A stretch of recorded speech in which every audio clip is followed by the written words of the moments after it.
Africa Content TV.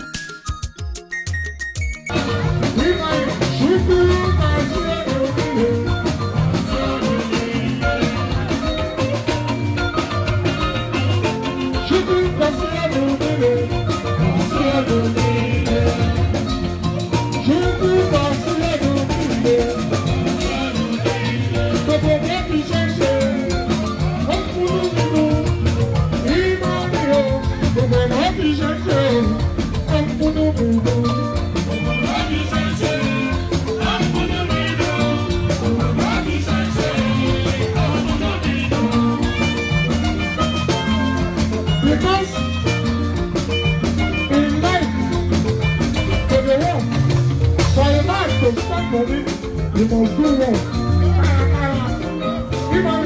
But the representation of Monomino, but the representation of Monomino.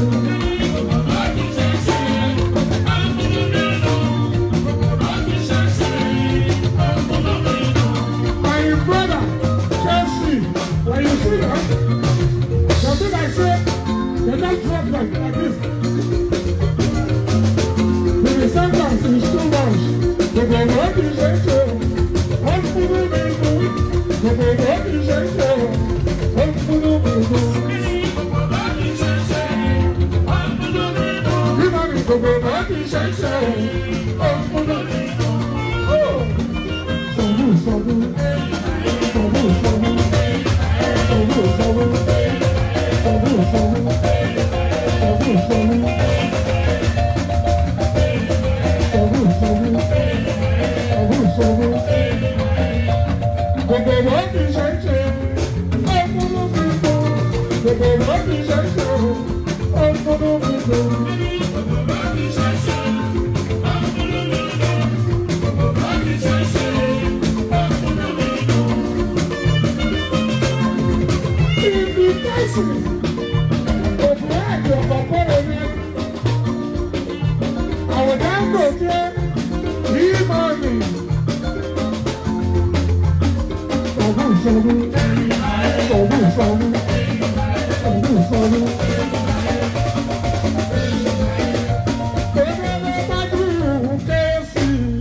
You can't see me.